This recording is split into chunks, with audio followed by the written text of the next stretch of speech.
She didn't even bother to call. Just a text, one line, cold and surgically placed for maximum sting. This isn't the kind of wedding I can support. Sorry. That was my mother. The same woman who spent $60,000 on my sister's wedding venue alone. The same one who once said weddings are about image, not intimacy. But when I told her I was getting married in my backyard with a guest list that could fit on a post-it, she vanished. My name is David Mercer. I'm 38. I live in Vermont with my fiancée, now wife, Erin. I'm a carpenter by trade, woodworker by heart. Quiet life. Small town. Nothing flashy. That's how I wanted our wedding. Close friends, homemade food, string lights I built myself. No Instagram vendors. No tuxedoed violinists. Just people who mattered. Apparently, I didn't. Because 3 weeks before the wedding, my own mother declined the invitation. Not because she had plans, because the whole thing, in her words, was beneath the Mercer name. I still remember standing there, watching trays pass me by while everyone else gave speeches. My mother barely looked at me that day. She didn't want me seen. I didn't fit the brand. So this time I did it without her. Without her approval, her checkbook, her commentary. Just me, Erin, and the life we've built, raw, real, unpolished. And that's when something unexpected happened. The photos. The vows under the maple tree. The candle at dinner. Erin's dress that she stitched herself. It all went viral. 10 million views in 4 days. Suddenly, people weren't praising how extravagant it looked. They were moved by how honest it felt. The day after the story exploded, I got a message. From her. My mother. She didn't apologize. She accused. You made a mockery of this family. What will people think? That was the moment I realized she didn't disown me. She never claimed me to begin with. But now that the world was watching, now that her invisible son had a voice, she felt the ground shift. She wanted to control the narrative again. She had no idea the story was just getting started. The thing about going viral is you don't see it coming. Erin and I didn't even post the video. It was my friend Micah. He does wedding photography on the side. He captured the whole thing on his old DSLR. He uploaded it to his YouTube channel with the title, The Most Honest Wedding I've Ever Shot. And then it took off. By day 2, we were in online articles. By day 3, talk shows were calling. They weren't interested in our names. They liked the idea, love without luxury. Homemade happiness. People ate it up. But not everyone. My mother's second message came through that Sunday right as Erin and I were having breakfast on the porch. This is humiliating, David. You've dragged our name into a spectacle. Our name. Funny how I was never asked to carry that name until now. Erin glanced at the message on my phone. You okay? She asked. I nodded. I was. Really? For once, I felt untouchable. You want to respond? She said, her voice quiet. No, I said. Let her sit with it. Because here's the truth, my mother never supported me. She supported status. At my sister's wedding, they had a tent flown in from France. A chandelier under the stars. Waiters in tuxes. I stood near the bushes most of the night, holding my niece's purse while my mother laughed with the real guests. But this backyard wedding, the one she called a potluck in flannel, was trending globally. That burned her. Especially when local news picked it up and called it a reminder that love isn't about money, it's about meaning. Suddenly, the son who didn't matter was being praised for everything she taught me to hide: simplicity, authenticity, restraint. She couldn't stand it. The next message came 3 hours later. I hope you're happy. Everyone's talking. Your Aunt Lydia says you've embarrassed us all. I didn't reply. Because I wasn't angry. I was done. And the best part? She still didn't realize the real exposure hadn't started yet. Not from me, but from someone she'd always trusted to stay quiet. And she was about to lose more than just her image. The message that changed everything didn't come from my mother. It came from my cousin Rachel. Subject line, I saw the video. And I need to say something. I hadn't spoken to Rachel in years. We were close as kids until my mother made it clear that I was the family disappointment, the background character. And Rachel? She learned fast not to associate too closely with the one who didn't belong. But this email, it wasn't casual. She wrote, I cried watching your wedding. It was everything I wish mine had been. And I need you to know what they did to you at Lauren's wedding.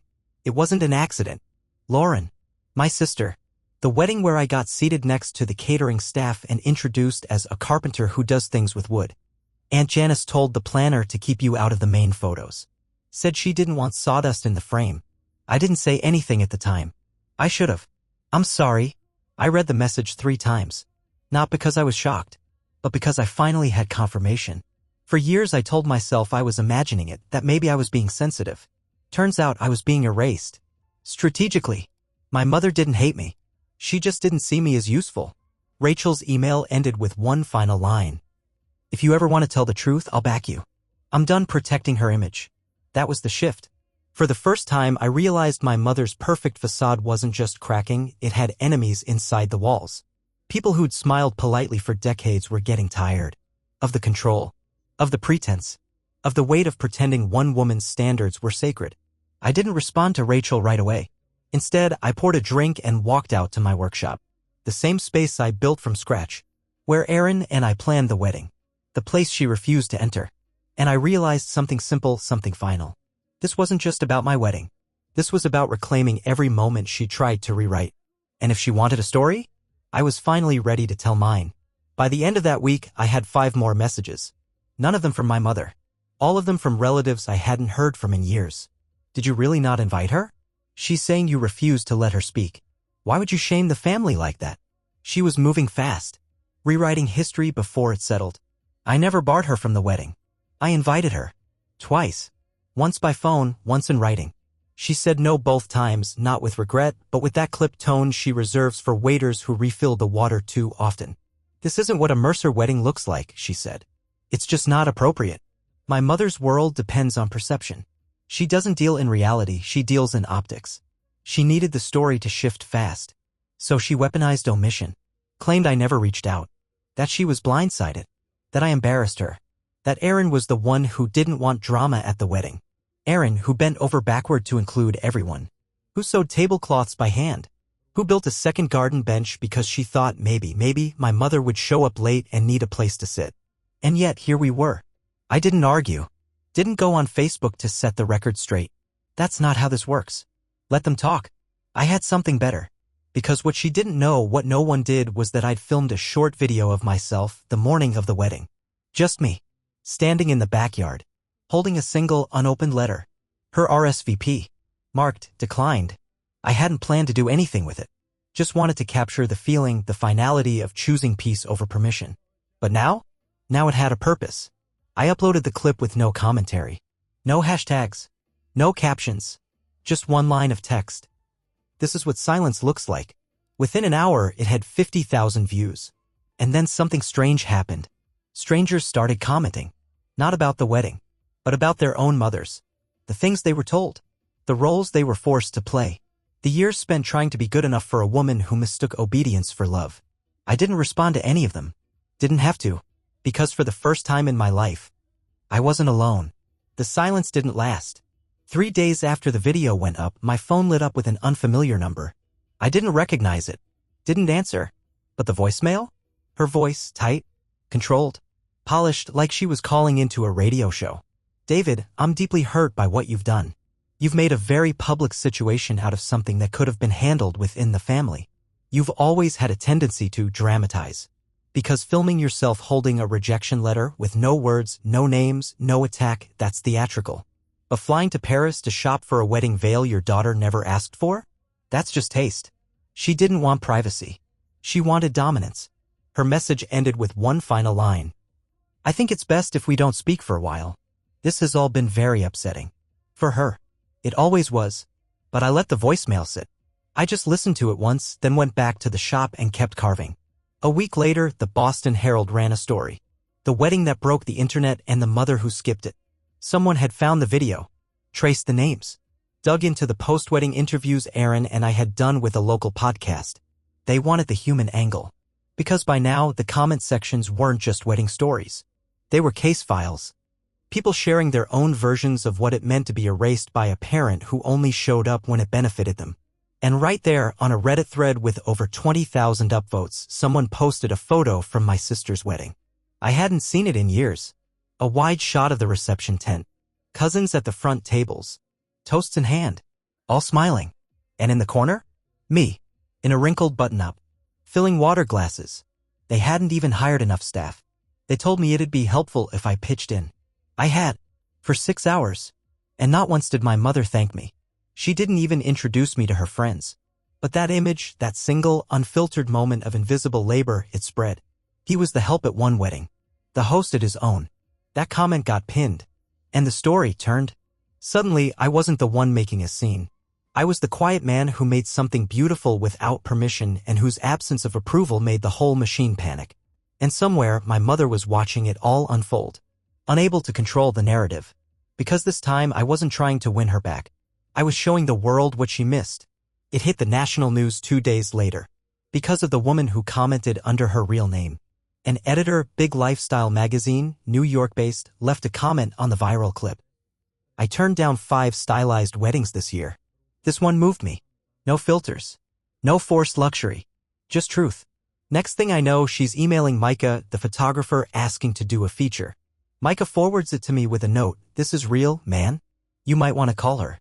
But I didn't. Because it wasn't about exposure. It was about proof. Proof that everything they said would never work did. That intimacy mattered more than status. That quiet didn't mean small. That respect wasn't something you earned by dressing up, it was something you demanded by showing up as you are. I did eventually call her. 3 days later. Said I wasn't interested in a full piece, but I'd let her run a photo. Just one. The one of Erin walking barefoot down the aisle. Her bouquet made of foraged wildflowers. Her eyes locked on mine like there was nothing else in the world. The caption ran in bold beneath the photo. This wedding didn't cost a fortune, but it meant everything. The issue sold out in 48 hours. But not before my mother saw it. And this time she didn't message me. She messaged Erin. A long, winding email full of flowery guilt and veiled jabs. "I'm sorry if I misjudged things. I simply didn't expect it to become such a media event. Of course, had I known. Had she known it would go viral, she would have shown up. Not for the vows. Not for the people. For the cameras." I watched Erin read it, lips tight, face unreadable. She closed the email, stood up, and said, "I'm going for a walk." She didn't cry. She didn't scream. She just left it all on the screen. That's when I knew this wasn't just my reckoning. It was hers too. Because Erin had been for years. Smiled through the snubs. Took every backhanded compliment, every comment about her plain style, her lack of polish, and swallowed it whole to keep peace. But this wedding? It wasn't just ours. It was her rebellion too. And my mother had missed it. She hadn't just skipped a ceremony. She'd skipped the moment her daughter-in-law stopped apologizing. And what came next? That would be harder for her to ignore. Because the guest who showed up next wasn't on any list. But she had a story to tell. And a reason to finally speak. It was Lauren. My sister. I hadn't heard from her since the wedding. So when she texted me out of nowhere, "Can we talk?" I assumed it was on Mom's orders. Damage control. Again. But then she showed up. No warning. Just pulled into our driveway on a rainy Tuesday with a bottle of wine and guilt all over her face. "I'm not here to fix anything," she said before I could speak. "I just need to say some things out loud." We sat in the workshop. Not the living room. Not the kitchen. Here. Where I built our wedding arch. Where I made the guest tables. Where I tried for years to shape something beautiful from being ignored. She looked around like she was seeing it all for the first time. "I watched the video," she said. "I waited. It was beautiful," she added, quieter this time. "And Mom's furious. Not because of what you did, but because people liked it." I didn't say anything. I told her she should have come, she continued. She said, "Don't be ridiculous, that backyard wedding was just a stunt." Then she looked at me and said the one thing I never expected to hear from her. "She always treated you like a liability." I saw it. I just let it happen. There it was. The truth we never said. Lauren was always the golden one. Private school, designer dresses, the wedding with the $18,000 dessert tent. Me? I was creative, which in our house meant disposable.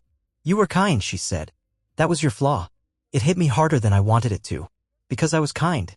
I forgave too much. Stayed quiet too often. Let them paint me as background so they wouldn't have to face themselves. And now? They couldn't ignore me. "I'm sorry I didn't stand up for you," she said. Back then. And at my wedding. Especially then. I nodded. Not because it fixed anything. But because it mattered. She didn't stay long. Just long enough to leave the bottle, hug Erin, and say one more thing before driving off. "She's going to come after you harder now. Be ready." I was. Because the next day, my mother made her move. Not in private, but in public. And this time she crossed a line she couldn't walk back from. She posted a letter. Typed. Formal. Draped in passive aggression so thick you'd think it came from a lawyer. It showed up on Facebook first, her friends, her bridge club, the whole suburban gallery of curated social graces. Then LinkedIn. Then a lifestyle blog she happened to be interviewed by that week. Title? When your own child uses a family moment to seek attention. She never mentioned my name. Didn't have to. She called it a betrayal of family unity. Claimed some people prefer spectacle over sincerity. Said she was excluded from the wedding because of her commitment to tradition. Tradition. What she meant was she didn't get to curate it. She wasn't in control. She didn't get her stage. And the worst part? People believed her. Old family friends started chiming in. So sorry you were treated this way. That generation doesn't understand respect. Backyard weddings are for high school sweethearts, not professionals. But then the comments shifted. One woman, someone I didn't know, dropped a link. It was the video. The one of me holding her RSVP. Declined. Followed by a timestamp. A record. Proof. Then came screenshots. Quotes from her text messages. Her own words printed in the margins of her curated essay. It's a potluck in flannel. I don't do mason jars and picnic chairs. This wedding is a self-indulgent hobby project. People saw it. Really saw it. And just like that, the tide turned. The blog disabled comments. She pulled the Facebook post. Her circle shrank overnight. Even the neighbors, the ones who used to gush over her garden parties, stopped waving from their driveways. Because here's the thing about image, once the mask cracks, no one forgets what's underneath. She had spent a lifetime building a perfect reputation. And it unraveled because she couldn't handle not being the center of one day. The day I chose authenticity over appearance. The day I stopped performing. And just when I thought it was over, that she'd retreat into silence, she made one last desperate move. She sent me a letter. Handwritten. Not to apologize, but to deliver an ultimatum. It came in a pale blue envelope. My mother's handwriting, sharp, dramatic cursive like everything she does. The kind that screams, I still believe I'm in control. When I finally opened it, the smell of her perfume hit first. Same scent since childhood, expensive, powdery, artificial. Just like her. The letter was 5 pages long. 5. Each paragraph carefully structured like a closing argument at trial. She always did love playing the victim and the judge. She opened with how disappointed she was that I'd misrepresented our family. How painful it was to see strangers online passing judgment on matters they couldn't possibly understand. Then came the pivot. This could still be salvaged, David. We could issue a joint statement. Clarify things. Protect the family's reputation before it's further tarnished. She wanted me to co-sign my own erasure again. But the last page? That's where the real venom dripped. If you continue down this path, I'll be forced to reconsider your inclusion in the family trust. This behavior shows a clear disregard for legacy. You've left me no choice. There it was. Not sorrow. Not reflection. A threat. Legacy, to her, has always meant obedience. Quietness. Conformity. Her version of love comes with conditions: smile for the pictures, stand in the right spot, stay in line, or you're cut out of the frame.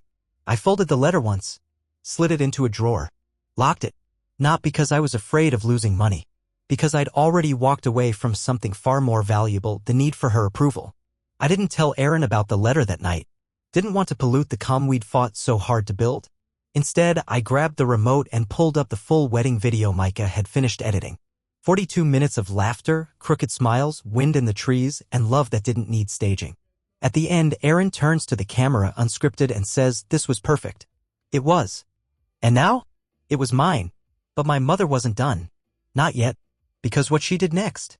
She went after Erin. It started with a phone call Erin didn't take. Unknown number. No voicemail. Then an email. From my mother's personal address. Subject line, a private word, woman to woman.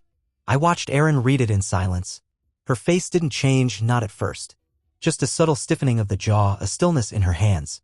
She handed me the laptop without a word. Here's what it said. Erin, I know this has all gotten out of hand, but I believe a calm, rational conversation between us without David's involvement could go a long way. I'm reaching out because I worry he's acting out of unresolved hurt. We both know he can be impulsive, overly emotional. Perhaps you've seen it too. His tendency to misinterpret intentions, to escalate when silence would serve better. I don't blame you for the wedding. I blame influence. I'd like to meet. No cameras. No statements. Just 2 women talking sense. Erin closed the laptop and stood up slowly. Walked to the window. Said nothing for a full minute. Then she turned around and said she's scared. I nodded. She thinks you're the soft spot. Erin laughed once, sharp. She still doesn't get it. I was the soft spot. I'm not anymore. She didn't reply to the email. Didn't respond to the follow-up messages either, 3 more over the next week, each more desperate than the last. One even tried guilt. I always thought you had grace, Aaron. I hope you'll prove me right. Another tried flattery. You were luminous in that video. So natural. You could have modeled, you know? And the final one? Threat disguised as concern. Be careful what you allow David to publish. Sometimes things come back to haunt families. That one made me laugh out loud. She had spent 30 years crafting a persona with PR polish. We had spent 30 days living without pretending, and the world had responded. People didn't want her kind of elegance anymore. They wanted truth. And Aaron? She finally gave them hers. It started with a blog post. Nothing dramatic. Just a quiet, heartfelt piece titled, "Marrying Without Approval." It went live on a Friday. By Monday, it had 2 million reads. By Tuesday, Aaron was invited to speak on a panel about toxic family dynamics and emotional autonomy. And my mother? She finally understood. She hadn't just lost control of the narrative. She'd lost the audience. And the show wasn't over yet, because I was about to deliver the final act. I didn't plan it out as revenge. I'm not that kind of man. But when the blog post exploded, when Aaron started getting interview requests, when we got offered a book deal, yes, a book deal, I realized something. We didn't need to shout. We just had to show them. The truth had already started bleeding through the cracks. But I had something more. Something she never knew I kept. Documentation. Emails from planners who'd worked with her on Lauren's wedding. Texts she sent accidentally to me instead of my sister, texts calling Aaron cheap, our wedding a Pinterest fantasy for people with no ambition. Even receipts. Thousands spent on silver table chargers for my sister's reception while I was told there wasn't enough budget for a suit. But I didn't need to leak it. I just compiled it. Quietly. Neatly. And I gave it to someone who knew exactly what to do with it. Rachel. My cousin. The one who'd apologized for staying silent. Turns out she wasn't the only one who'd had enough. She was writing a piece of her own, long-form essay, high-profile women's outlet. Theme? Image mothers and the children they leave behind. She asked if she could include part of our story. Just one scene. I said yes on one condition. No framing. No villain edit. Just quote her directly. Let her words do the work. Rachel understood. The piece ran the following Sunday. It opened with a quote from my mother taken directly from one of the wedding emails. It's not a real wedding if there's no ballroom or wine list. It's just people playing house with paper plates. Underneath, the photo of Erin in her handmade dress, smiling under a string of lights I wired myself. The contrast wasn't forced. It was truth. And truth spreads faster than spin. By nightfall, the article was on the front page of 3 major digital platforms. Family friends, even the ones who used to sip wine at my mother's galas, started sharing it. Some tagged me. Some didn't. But all of them saw it now. The divide. The contempt. The calculated erasure of anyone who didn't fit her blueprint. And that night, I got one final message. Just 6 words. You've embarrassed me for the last time. She still didn't get it. I wasn't trying to embarrass her. I was trying to exist. After the article dropped, the messages kept rolling in. From people like me. Men who'd spent their lives trying to shrink themselves to fit family rooms. Who'd played along with cold mothers and curated siblings. They told me about weddings they weren't invited to. Holidays spent alone. Achievements dismissed because they didn't come with a title or a check from the right bank. One man wrote, "My mother said my elopement was selfish, but her party with 300 strangers wasn't? Thanks for reminding me I'm not broken. Just done." I didn't post replies. I just kept building. Our little company, handmade furniture, custom garden designs, reclaimed woodwork, started to grow. Aaron started consulting for small wedding venues, the kind that don't have marble floors but do have soul. And my mother? She went quiet. But not before trying one last thing. Lauren told me gently that my mother had spoken to a lawyer. She was trying to revise the family trust. To preserve the family's integrity, she'd said. But here's what she didn't know. She couldn't disinherit someone who was never in. I never relied on her name. Never built a life expecting her support. Every plank in my home, every brick in my shop, every ounce of peace I'd earned, it came without her. So she did what image-obsessed people do when the light hits too hard. She retreated. Stopped going to her events. Told friends she was focusing on herself. Started therapy maybe. Or maybe just plotting her next reinvention. Didn't matter. I wasn't watching. Because by then, Aaron and I were packing for the trip we promised each other we'd take once the wedding dust settled, 2 weeks on the coast. No phones. No noise. Just air. We left the morning after our 1-year anniversary. She wrote a note for the door of the shop. Closed for restoration. I like that. Because that's what this all was. Not revenge. Restoration. Of dignity. Of voice. Of the quiet parts of myself I'd buried to keep her comfortable. But we weren't done yet. Not quite. Because the final blow? It didn't come from me. It came from the very thing she worshipped most. It happened at a gala. The kind my mother used to float through like a monarch, always in something tasteful, something tailored, something tight enough to suggest power but soft enough to mask control. It was a fundraiser, Regional Arts Council, old money crowd. For Sanctuary. Lauren was there. She told me later. Said Mom had a speech prepared. Her usual performance, the importance of preserving tradition in modern families. Code 4, keep things polished, controlled, distant. She barely made it to the microphone. Someone recognized her. A mid-tier influencer. No one Mom would ever bother remembering. They whispered, then louder. Isn't that the woman from the backyard wedding thing? A ripple moved through the room. Phones came out. One man, a board member's son, actually walked up and said, "So, did you really call your son's wedding a potluck embarrassment?" She froze. Smiled. Said, "I think you've been misinformed." He didn't flinch. Just held up his phone. Direct quote. Page 2. Screenshot's been shared about 1,000,000 times. Lauren said the air changed. My mother excused herself. Left before her name could be announced on stage. She never made the speech. Never got to say her version. The queen of appearances dethroned by her own record. And the irony? She did it to herself. All those years managing perception, pruning the family tree until it only bloomed in her direction, undone by a few honest moments she never thought would matter. She didn't call me after that. But I heard through Rachel that she told people she was taking a step back from public life. Like she was a stateswoman instead of a woman who skipped her own son's wedding because the tablecloths were handmade. We never reconciled. Aaron and I kept living. Quietly. Proudly. The workshop grew into a proper business. Aaron's blog became something else entirely. A haven. A movement. Women wrote in from all over, daughters, brides, mothers who'd been pushed out of their own narratives. She started speaking. Wrote a book. Not about me. About freedom. Sometimes people would visit the shop just to say thanks. Not for a bench or a bouquet, but for showing that it's okay to step away. To stop performing. To vanish from places that only ever wanted your image. And my mother? Still quiet. Every so often, someone would mention seeing her at a store, alone. Still dressed like she's heading somewhere important. But the calls stopped. Peace. 1 year and 7 months after the wedding, I uploaded the full video. Just a simple caption. For the people who were there and the ones who never will be. It opened with Erin laughing as she tripped barefoot in the grass. Our dog chasing a balloon. My best friend giving a toast that was mostly inside jokes and bad impressions. My hand on Erin's back during the vows, steady, sure. The final scene was dusk. We were sitting on the bench I built, her head on my shoulder. No one told us what to wear. How to pose. What to say. And that's what they never understood. The revenge was never fire. It was air. Absence. I didn't erase my mother. I simply stopped offering her a front row seat to a life she never valued. Every time someone watches that video, she's not in it. Not because I cut her out. Because she chose not to be there. That's the part she'll never live down.